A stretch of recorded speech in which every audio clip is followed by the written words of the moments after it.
The last thing I'll talk about today is that it's not all fun and games, not always a good time. How do we behave in a social media space in a way that's consistent with winning hearts and minds? And there's a lot of mistakes we can make. It's not about slugging it out with a troll. It's not about having a visible public argument on Twitter. It's about having a conversation in a way that earns trust.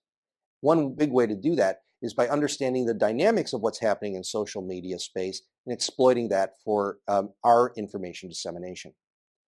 The place that I learned best information about how to do this is from someone named Jay Baer. Jay Baer is an expert in communications and in public relations, and he wrote the book called Hug Your Haters. When you hug your haters, when you embrace your critics, and you do it publicly, it's tremendously powerful. And it wins the hearts and minds, wins the trust of the people who are just watching you do it. I'll give you a good example in just a minute. What Baer tells us is that the internet is a spectator sport, that for every two people who are having this back and forth conversation that's happening in the comment section of a news article, there are hundreds of people watching. And you have to keep that in mind. It's not you arguing with an activist, arguing with somebody who doesn't understand science. It's you lending your expertise to earn trust, because the people who are watching everything you're doing. Responding with class, remembering who your real audience is, and then finally, always taking the high road. No matter how ugly it gets, keep that high road. Always respond with class to people who are even your biggest critics. That's how we earn trust. And when we earn trust, information can flow. Now, let me give you a quick idea of how this works from an actual conversation on Yelp. Taste of Venice restaurant, an unhappy customer, and we've seen this happen all the time. The food was awful, the service was horrible. If you think this was Italian food, go home and open a jar of Prego and you'll be happier.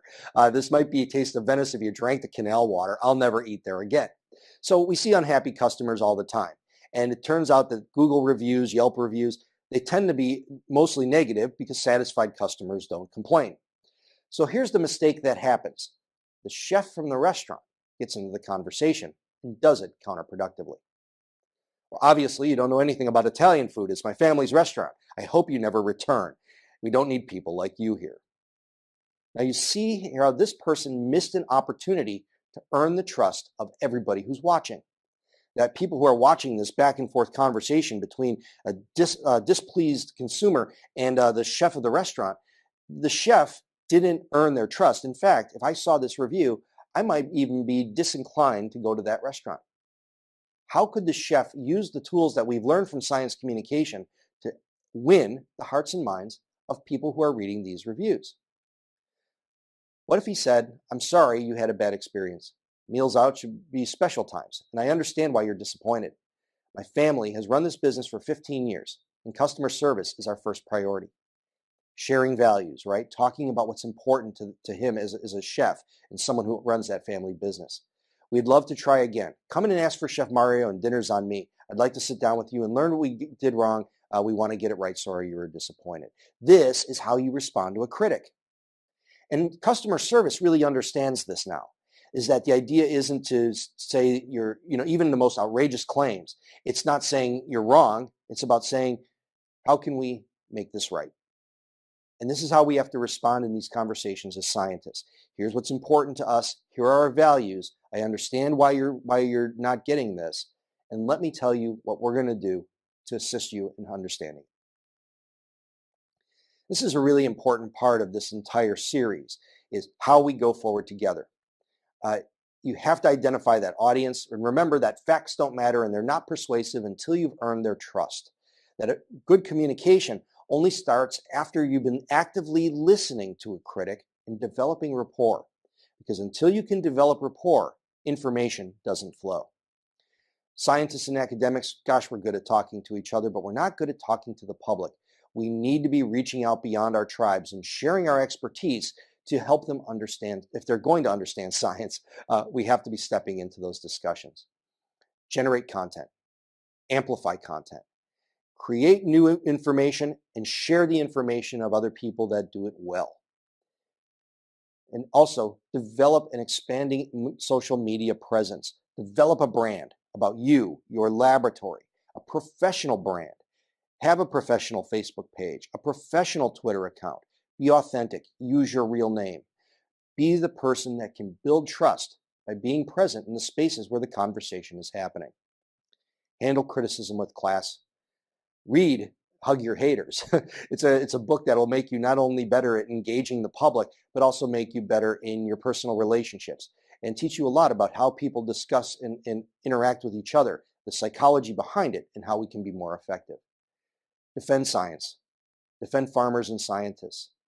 When the articles come out that are inaccurate, as they tend to be, when a university communications group skews the data from where the scientists really intended, go in and correct that.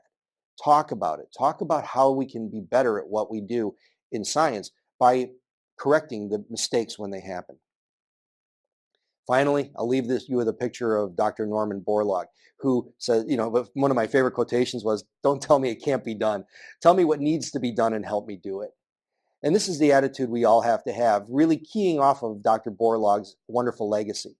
If we're all involved in these conversations, all of the problems go away, whether it's the distortion of science, whether it's the lack of funding, the lack of jobs.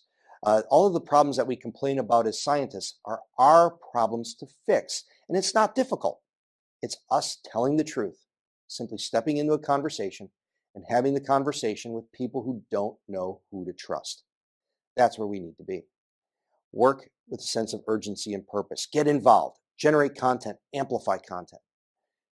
It's important because being a scientist in the modern age isn't just about test tubes and laboratories.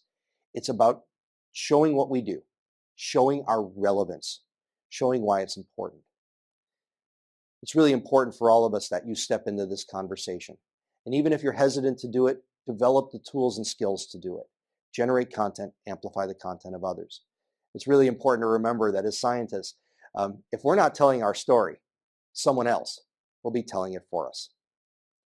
Go ahead and step out there, start communicating with the public, and maybe we can solve all the problems that together we complain about and develop a better scientific environment for everybody.